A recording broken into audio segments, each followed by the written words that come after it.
episode of Cooking with Coach Hansen. Today, we're going to make a unique twist to a Wisconsin specialty, the grilled cheese. We're going to be taking the grilled cheese and turning it into a grilled peanut butter and jelly. Yes, it sounds odd, but it's going to be very tasteful on those taste buds. With our grilled peanut butter and jelly, we're going to make some homemade hash browns with our taters, and we're going to have some homemade cupcakes. Just for time restraints, we already made the cupcakes before filming this episode. Welcome back to Cooking with Coach Hansen. We're going to start our grilled PB&J experience by getting our homemade hash browns ready to go. So instead of buying a bag of hash browns in your grocer's freezer and throwing them on the frying pan, we're going to make our own hash browns with potatoes that we grew in our garden this past summer. So we're going to start with a good old cheese grater, and we're just going to go and we're going to shred our potatoes. Now this does take a little bit of time, but I guarantee in the end, after all the hard work of working in the garden all summer long to get these taters to grow, and then the shredding of the potatoes, it'll be well worth it. Make sure that when you are grating your taters, that you don't run your fingertips over the edge of the grater, because you'll end up having finger in your potatoes, and that's not something you want.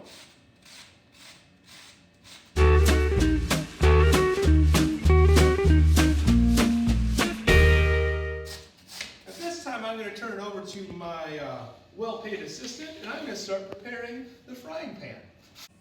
Welcome back to Coach Hansen's kitchen. We are now going to take our potatoes that we've shredded fresh from the garden, and we're going to put them in the frying pan. Now before we put them in the frying pan though, we're going to want to spray the frying pan with an all-purpose cooking spray to ensure that our taters don't stick.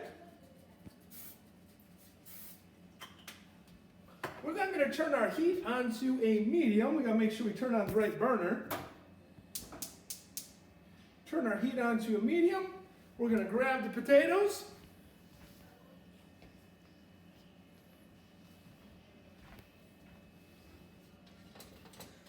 And we're going to put them on in.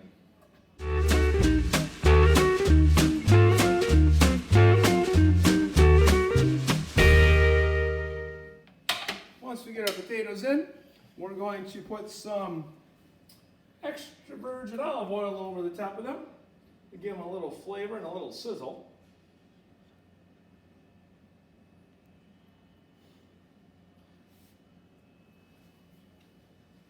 Throw the cover on and let them start cooking. Now to make our grilled peanut butter and jelly, most people will call it grilled cheese, but we're replacing the cheese and putting peanut butter and jelly on it. So the best way to do this is to start with some homemade bread, which is what we got here. We're going to butter the bread.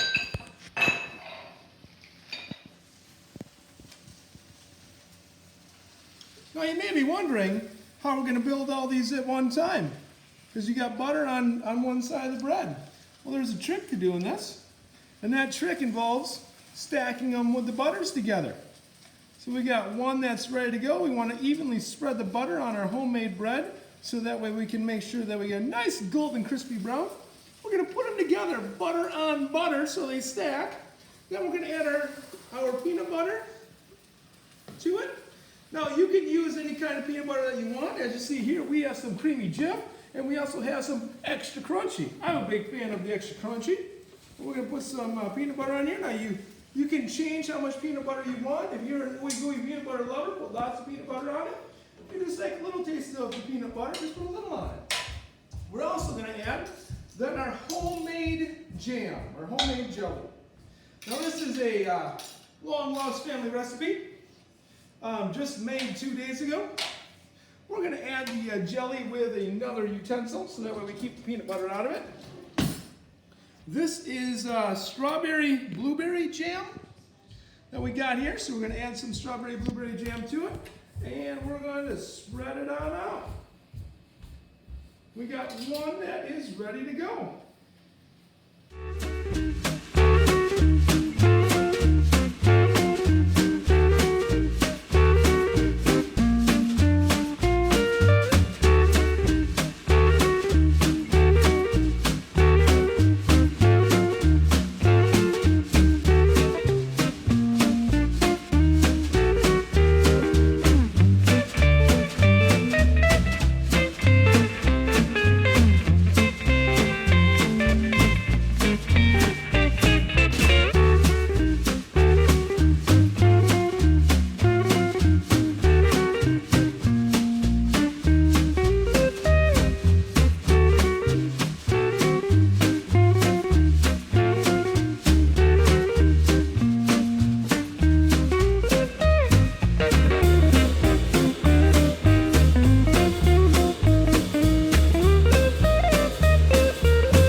buttered on for our grilled PB&J. We now just have to wait for our homemade hash browns to continue browning on that good old stove. And then near the end, we'll put the grilled PB&J on the flat griddle, and we'll fry her up, and we'll have a new twist on Wisconsin's grilled cheese. We're outside now for a fan favorite section known as the halftime speech with Coach Hansen. Today we're going to talk about how amazing this new twist on the grilled cheese is. This concept known as the grilled peanut butter and jelly. You see, a grilled peanut butter and jelly allows you to get basically all of your food groups in one sitting. You got your bread group, which is the bread, the homemade bread that we made. You got your you got your proteins, which is the peanut butter. You got your fruit, which is the homemade jelly or jam that we made. And you got your dairy, which would be the butter on it. And then you have one food group left, and that is the vegetable group. Now, you can easily get that food group too by garnishing your grilled PB&J with a carrot or even a pickle. Now, when you become an amazing chef like Coach Hansen, you got to make sure that you're keeping yourself well hydrated. And besides having a nice, clean, crisp glass of water, another way to keep everything moving for you is to have a nice glass of chocolate milk. Once again, the chocolate milk tastes best in an amazing Kansas City Chief glass.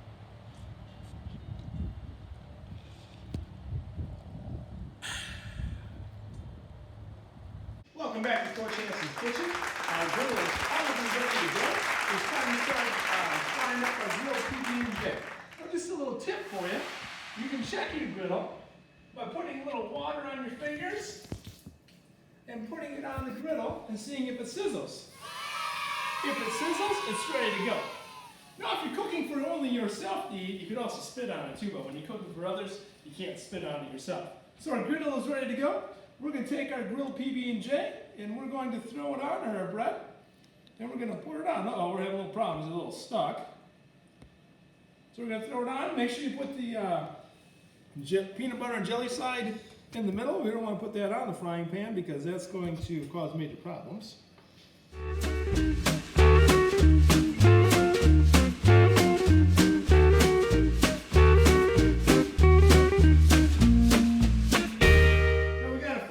Cheese when we get to a golden brown. So we're at a golden brown, so we're going to flip these over. When it gets to golden brown, it means that our peanut butter is starting to get ooey gooey melty inside, which makes the grilled PB&J even better.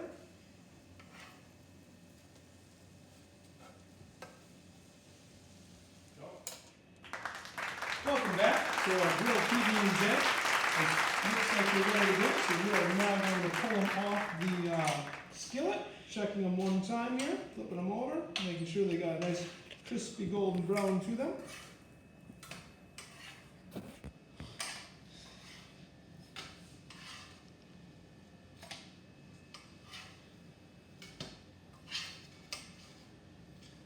Our potatoes are also done on the stove, so now it's time to prepare to eat. Welcome back to Cooking with Coach Hansen. We got our grilled PB&J ready to go. We got potatoes off the stove. Now it's time to dish up a plate. Now sometimes when you have a bright idea, like making fresh hash browns, sometimes it doesn't turn out when you forget that the potatoes are really starchy. So our potatoes, they're not exactly fresh hash browns, but we have an idea to still make them so they taste pretty good. So we're going to put some hash brown tater thingamabobbers on there. We're going to grab a nice grilled PB&J. Now, probably if you mash these things a little bit, it'll turn out to be a little bit more like, I don't know, some mashed or smashed potatoes. Add a little Mahomes chuck to it. And lastly, as we talked about in the halftime speech, we want to make this so we have all the food groups in it. So we're going to grab a pickle made from a cucumber. Put it over on the plate too. And there we go. We got the world famous grilled PB&J with a side of smashed potatoes.